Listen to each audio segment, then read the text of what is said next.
So I had a bit of change of heart for using my artwork. Now I was going to use these. You would have seen these in the clips before this one. And let me just put the light on there. So I do really love these, but somehow they just weren't inspiring me, even though they're my own artwork. I may include something. I mean, I do like that one, and I think I could probably incorporate that, but the others just weren't, I don't know, can't explain it, just didn't feel right. These two do feel right, and I think I may be able to incorporate them. But what I am going to do is I am going to use some of this gorgeous William Morris wallpaper. I think it's called William Morris wallpaper. So these are kits by Rach and Bella Crafts, and I will put a link to her Ko-fi shop where you can purchase them.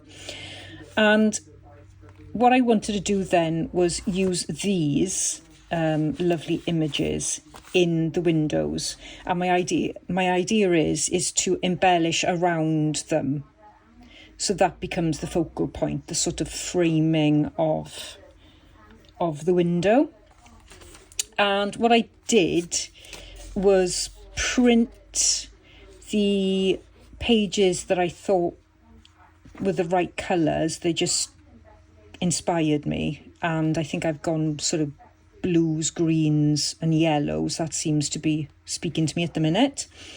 So some of the pages I printed 9 to a page. I don't know if you can see that on the camera, but you've got 1, 2, 3, 4, 5, 6, 7, 8, and I've cut one out.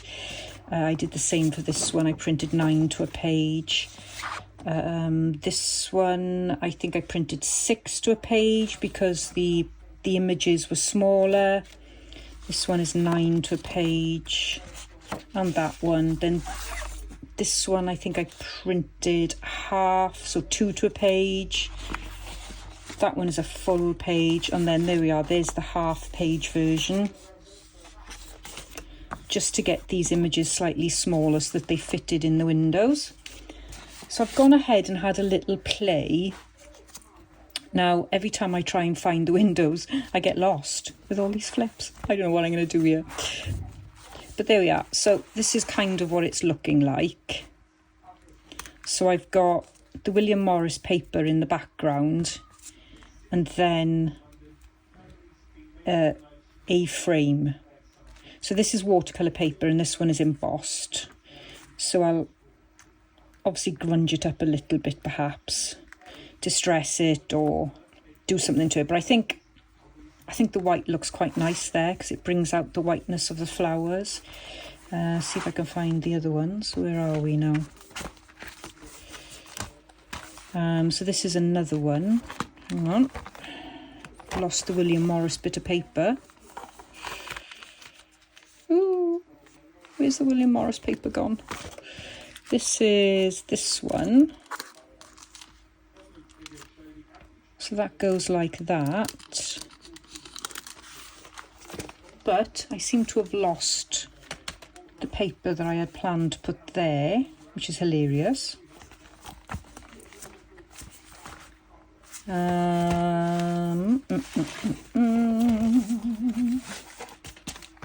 This one, let's start with this one.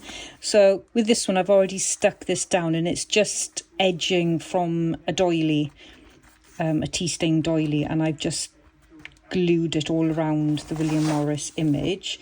Now what have I done with the others? Now this one is not embossed, so I've gone for the plain look there, and again I like it because it contrasts and brings out the white, and I think it also brings out the green then in the... Now I think this would have been one of them. Let's have a look. I think I need 2 in here. Not too sure what I've done there, but anyway. So that one again looks like that. So you get the idea. And what I'm going to do is maybe something like add some butterflies to them and some other embellishments. And what I've got to work out now is what I'm going to make inside where I've put the William Morris paper.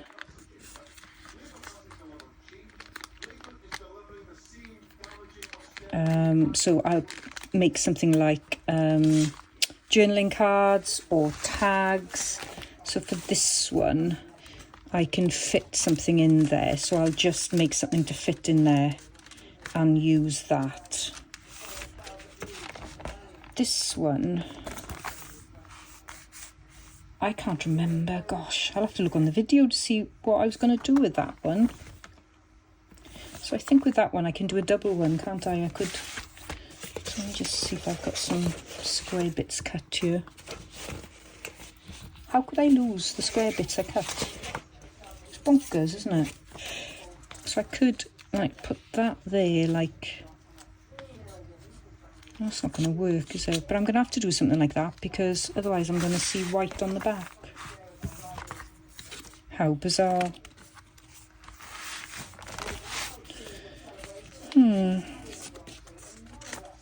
Because I remember I made that there, like that little pocket. I think I'm going a little bit loopy. Okay, I'll just pop that there.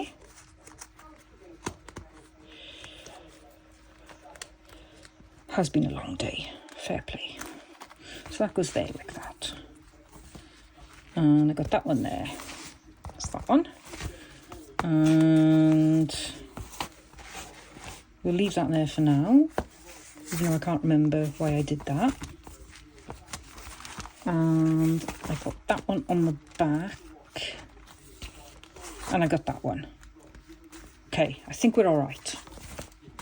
So I'm going to make some tags and journaling cards to fit inside the window pockets. And at the moment I'm thinking they're going to be plain. But what I might have is plain for the pattern and maybe something on the back. But we'll see how we go. I'll cut things up and then when I've decided what I'm going to make, I shall pop straight back on and we'll have a play. Bear with me. I've done a little bit of work to my flip-flop journal and since my last section of the video, this has taken a bit of a turn because we've had a death in the family and sorting through some of the paperwork. I've been able to keep some of the original ephemera from a family member. And so I want to use that ephemera and honour the life of that family member in this journal. And this flip-flop journal is perfect because it's got so many pockets. It means I can keep the ephemera in the structure of the journal without actually adding it to the signatures. If it was ephemera that didn't have any meaning to me, then I would happily put it in the journal signatures because I do love that look when you've got original ephemera. And so I'm just cleaning my desk here because it's a bit of a mess. But for this one, it's important to me not to have anything that is fixed in place. So yeah, flip-flop journal is really useful for that. I haven't really made major decisions, only what I'd like to use. So on the front here, I've got a photograph now. I think this is of my great-grandfather, but I've still got some investigating to do there. And there's also a business card there, and that's the name of my family, my maiden name, and it was in Paddington, London. And this is an original paperclip from my my uncle's belongings. So I'm somehow going to incorporate that into the front. And then in the belongings, there were lots of photos. Again, this is the same gentleman who I believe is my great-grandfather. So I'm hoping to use those in the journal somehow. And I am thinking of perhaps putting these like that there, which because it goes lovely with Nigeza Creates kit. Haven't quite decided, but that's the thought process at the moment. And then what I've done is I've just gone through and I've added ephemera. Now, if you haven't got original ephemera, don't be put off by this, because you can use the ephemera in Jez's kit. Now, she has got some lovely certificates and things, and I don't think I've got any printed here. Let me just go, I might go and have a look now. Let me go and have a look in my stash to see if I printed any off. So she's included things like this. Now, I haven't done anything to these. I've just printed them onto 140 GSM photo matte paper. But you can see there's some lovely invoices, and you could do so much with these. So again, that's one of the reasons why I used this kit, because I knew that I could incorporate Jez's ephemera, and possibly I might put this actually in some of the journal signatures, which I'll show you what I've put together so far. But yeah, so I've got things in here like this one now is a National Proficiency Test Committee for Farm Crafts. My uncle was did a lot of labouring, and he was very much into gardening and agriculture. So this is an examiner's mark sheet for one of the tests that he did. So they're pretty much everything. That's pretty much the sort of theme of the paperwork. And I will do a proper flip through and go through everything when the journal's finished. Here I've got, it's just a colour photocopy of a birth certificate. And I know that some people may find that a little bit morbid, but it's where I'm at. It's the circle of life. We all die. That's one of the certs in this life of ours. So yeah, that's what I wanted to do. So that's what I was drawn to do. And again, I've got like this there. So what I was going to do with this one was I'll do some kind of belly band or a pocket, and just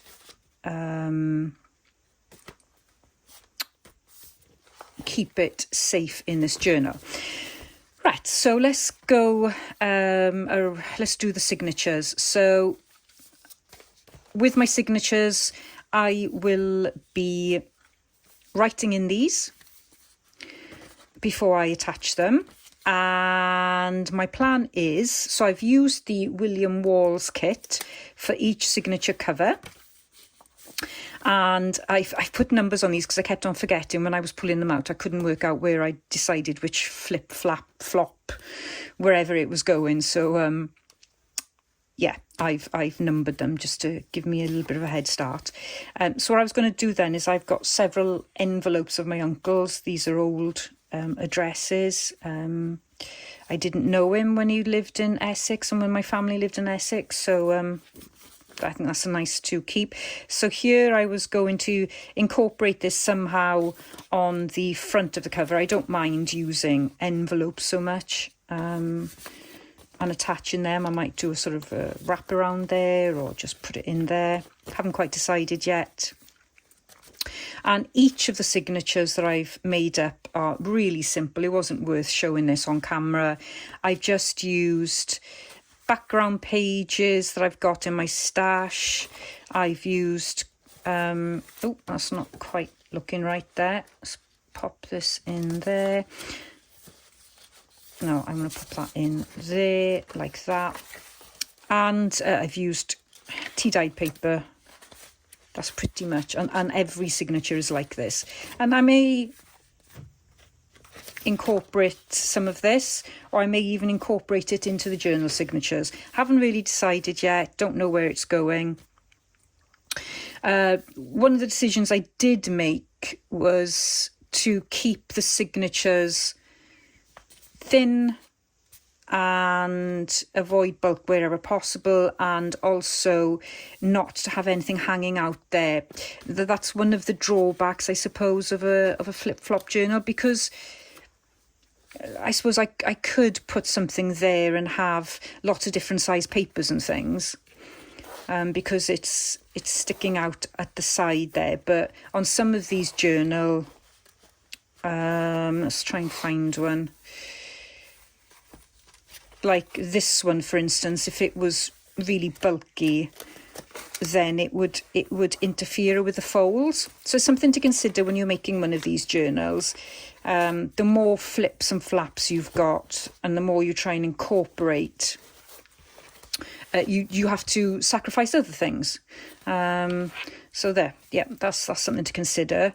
And here I've got a really small signature, and I will use that one for notes, my meal planning, just little tasks and things.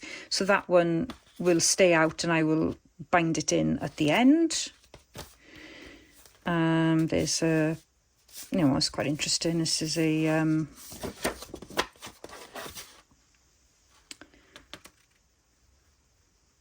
National Proficiency Test in Plant Propagation. Who knew? Back in 1963. Fascinating.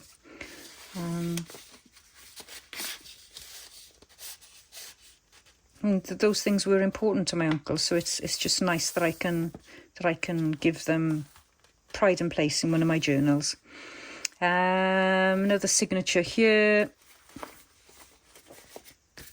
Again, it's all very straightforward. Just making the most of the kit pages that I've printed, and then I've incorporated the tags.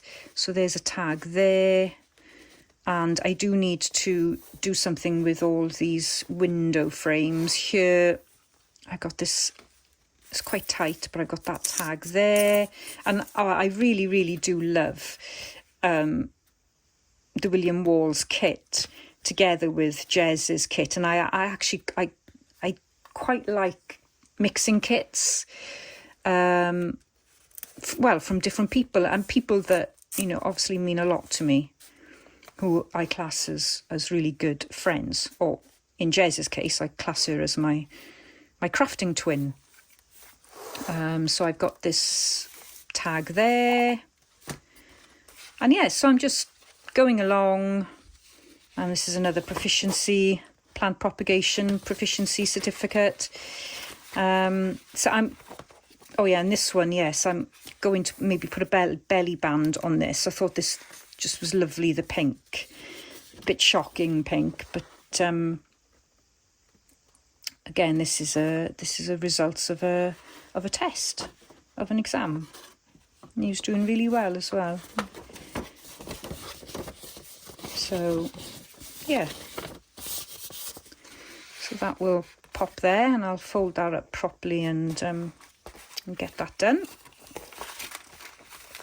So that's what I'm going to do now, is I'm going to just carry on playing, adding stuff. But if there's anything that I do that I think would be worth showing you how I've done it, I will certainly do a video slot in as part of this video, and show you how I do whatever I do. But really at the minute, that's as far as I've got in terms of my thinking for this project.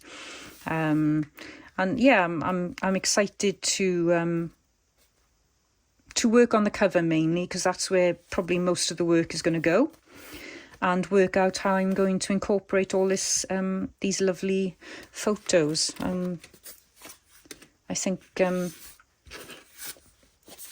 I don't know how long it's going to take me to find out about these. They're all war photos. You can see there, I think it's Gasthaus. So I don't know if this one is in Germany. So that's like a sort of, I think it's like some kind of coffee shop. I'll have to get some information on that. But these are really sort of lovely, grand photos during the war, First World War. They don't seem to have any, well, most of them haven't got dates on them, but this one you can see here, Sonnenberg camp in Germany, 1926.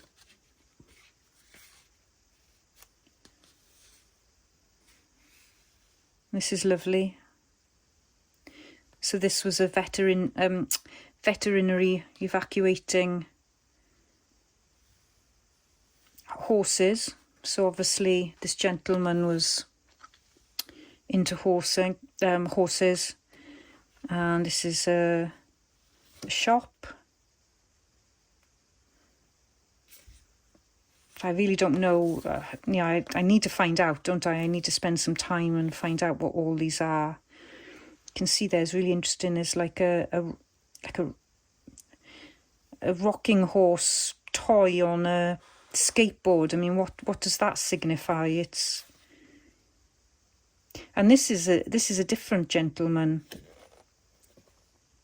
So I'm hoping when I get to speak to my family, they'll be able to give us information. Okay, let's carry on crafting.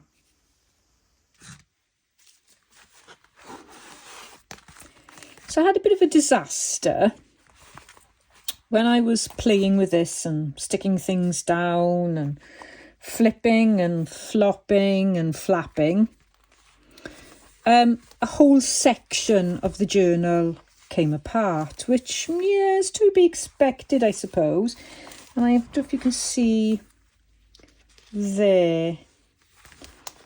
It was like a journal in itself, and I thought about what to do. And in the end, I decided just to stick it together. Now I can't see what I've done, but I think that's the fun of these journals, is that it's difficult to see what you've done, isn't it? So that's where it, let me just try and find this now. Where did it come off? Because you could actually see where it was ripped at some point. Here we are. So it ripped off right there. So what I did was I put some fabric on it and glued it into place. Now I can't actually see where I've glued it, which is hilarious. Okay, here we are. So this whole section came off. There we are. You can see it now a bit easier. I'll get there in the end, ladies and gentlemen. So there we are. That's that there. And so all I did was just literally get a piece of material and I stitched. Couldn't stitch onto this obviously because it's too thick, so I just stitched around it and then I glued it on. And what I need, and it's folding differently now, so if I put this back there, oh, here we go. I can't even work out how to fold it to make it go right. This will probably change again by the time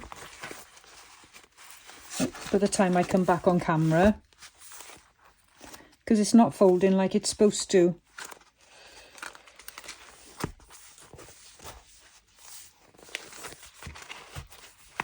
Oh, there we are. I think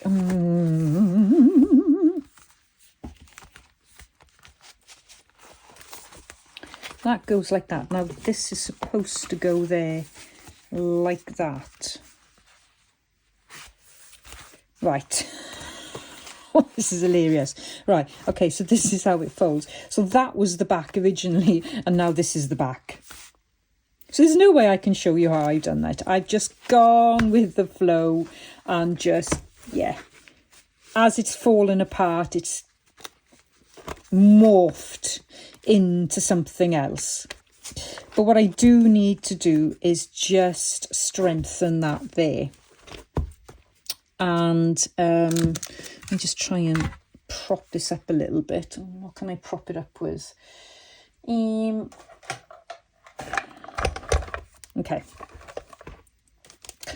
What I was thinking of doing was just gluing a little bit of fabric here. I don't know if it's going to make a difference. But if I can glue it on there, at least it's covered it a little bit.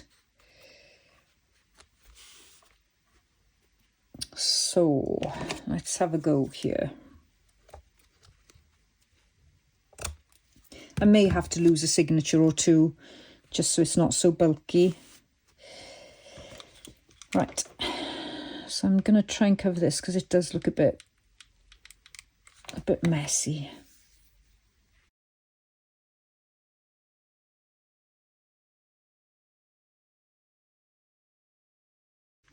I think this is the fun of journals, really. When things go wrong, you've got to try and fix them.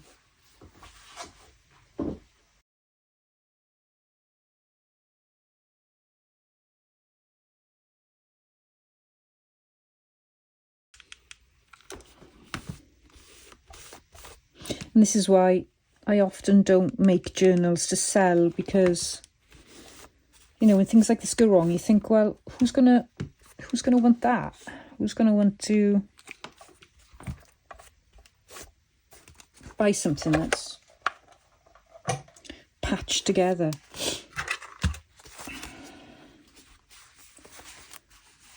Like it never happened, look.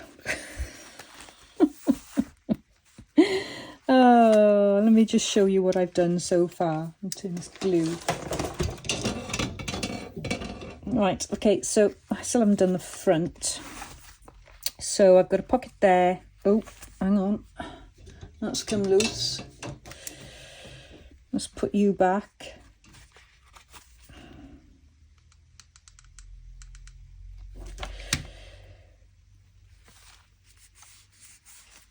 Make sure I don't glue that. So there's one pocket, and I've just done a very simple collage there.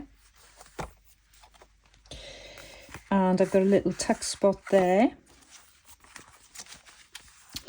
And another little pocket there with a collage.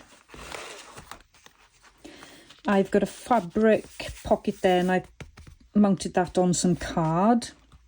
Well, not card actually. What I've done is I've used these bits of an envelope from my uncle. So I've done that. So that goes like that. Okay, which way am I going to flip? Let's go from this way. So I haven't done anything on them because that's going to be the back now. I may just do a collage.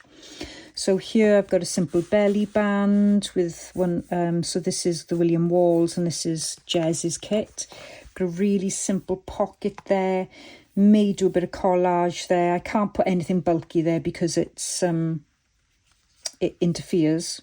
Still only got that there. I might just put something across there maybe, but it doesn't really need it. So I don't know, maybe I'll put a little bit of collage there.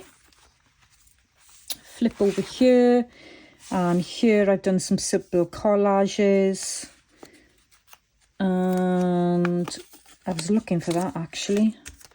I don't know whether I want to put a signature in there now. I don't think I will. I'll put that back there. So yeah, so I've just got a copy of the birth certificate there. And that goes like that, and again just a piece of card and a simple collage on the front there with an original stamp.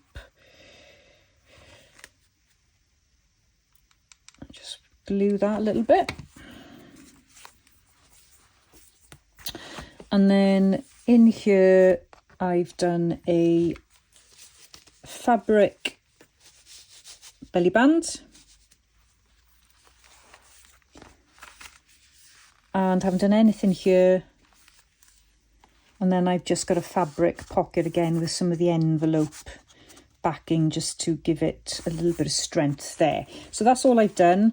And I think I'm going to leave it for now because, yeah, the more I do to it, the more it's not working. And yeah, you can see it's kind of